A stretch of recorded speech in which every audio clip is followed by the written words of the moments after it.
चलिए खबरों में आगे बढ़ेंगे, जहां बिलासपुर में भीषण गर्मी ने लोगों की परेशानी बढ़ा दी है। जिले का तापमान 40 डिग्री सेल्सियस तक पहुंचने से हीट वेव का खतरा भी बढ़ गया है। तेज धूप और उमस के कारण बाजारों और सड़कों पर सन्नाटा पसरा हुआ है और लोग घरों में रहने को मजबूर हैं। ऐसे में गर्मी का असर कारोबार पर भी साफ दिखाई दे रहा है।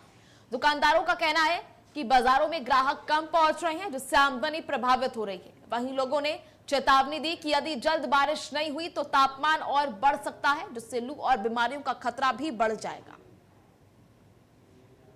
मैं पंकज कुमार कंदौर पंचायत से। आजकल गर्मियाँ 2-4 दिनों से कुछ ज़्यादा ही होगी, तो गर्मियों में हमें हिदायत तो बरतनी ही पड़ेगी। और ख़ासकर स्कूली बच्चों के लिए, स्कूली बच्चे जो है अपने घर से छाता जरूर लाएं, क्योंकि स्कूल भी जाना ही पड़ेगा। बाकी ये जो हमारे पशु हैं गर्मी से पागल भी हो जाते हैं, इसलिए इनको जगह जगह पर जलाशय का प्रबंध भी करना चाहिए। और हमारे एक ये है बनी हुई संस्था, वो हमारे ड्रम का वो भी कर रही है। ड्रम जगह जगह लगा भी रही है और पीछे भी लगाए, आगे भी लगाएगी। बाकी सभी से यही निवेदन है कि गर्मियों में कम निकलें, कोई बहुत ही ज़रूरी काम होता है निकलें और छाता लेकर ही निकलें और गर्मियों से परहेज करें, क्योंकि गर्मियों में लू लगती है। आजकल गर्मी में देख रहा था कि एकदम लू लगती है तो आंखों से जलन पड़ रही है और भी मतलब एकदम बीपी लो हो रहा है, कुछ हो रहा है। तो सारे मतलब या तो ग्लूकोज का पानी पिएं, पानी ज़्यादा पिएं, ये मतलब परहेज करना ही पड़ेगा गर्मियों में। मैं ग्राम पंचायत कंदरौर से सुरेंद्र पाल शर्मा। तो बचने का उपाय तो हम ऐसे बोल रहे थे, 42 पॉइंट ऊपर टेम्परेचर जो है, लू चली है इस टाइम जो है। हम कंदरौर के नज़दीक कंदरौर पंचायत के समीप खड़े हुए हैं। तो मैं सबसे पहले तो छोटे बच्चे जितने भी हमारे स्कूली बच्चे हैं, उनके माँ बाप से हाथ जोड़ के विनती करूँगा कि कोई भी बच्चा, आपका किसी का भी छोटा बच्चा है, उसको बिना छाते से आप स्कूल मत भेजिए।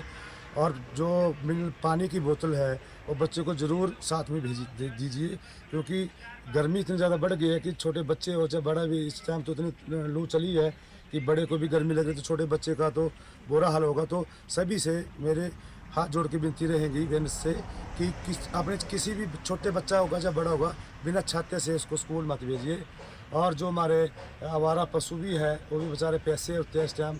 और स्थानीय जनता से क्या कहना चाहेंगे आप? स्थानीय जनता से मैं यही हाथ जोड़ के विनती करूंगा कि जितने भी हमारे दुकानदार भाई हैं, सड़क किनारे जिसके मकान है चाहे किसी की दुकान है, तो एक एक बाल्टी पानी की भर के ज़रूर रखें, जिससे जो हमारे पशुओं को भी पानी की ज़रूरत है, वो भी उनको भी बेचारे को राहत मिलेगी।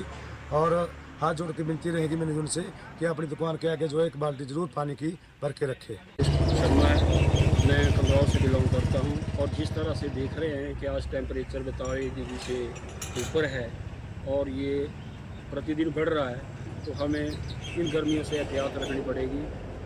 और ख़ासकर पशु पक्षियों के लिए भी छोटी छोटी जगहों पे जहाँ पानी का स्रोत है वहाँ पे उनके लिए पानी रखना पड़ेगा। और स्कूली बच्चों को भी सावधान रहना पड़ेगा। और आने वाले समय में मुझे ऐसा लग रहा है कि गर्मियाँ जो है ये 2-3 दिन में और बढ़ेगी और लू का प्रकोप भी चलेगा। तो घर से ना निकले और सावधानी रखें। तो जिस तरह से दिन में निकलते हैं तो किस तरह के जो है, जैसे छतरी से किस तरह का बचाव करना चाहिए? छतरी का, कोई मास्क वगैरह का, क्योंकि मैं देख रहा था ना कि थोड़ा आंखों में भी एकदम से जलन सी हो रही है, तो अपना बचाव ही रखें। वैसे कोशिश ये करें कि दिन को ना निकलें। स्थानीय जनता से क्या कहना चाहेंगे? स्थानीय जनता से तो यही कहना चाहेंगे कि खासकर आजकल मैं ये देख रहा हूँ कि आवारा पशु जो सड़कों पे चले हुए हैं उनके लिए पानी की व्यवस्था नहीं है। तो जैसे जैसे हम भी अपने उस पर कर रहे हैं कि जहाँ हो सके तो उनको पानी प्रोवाइड कराया जाए, क्योंकि गर्मी इंसानों के लिए भी वैसी है और जानवरों के लिए भी वैसी है। तो जिस किसी से भी ये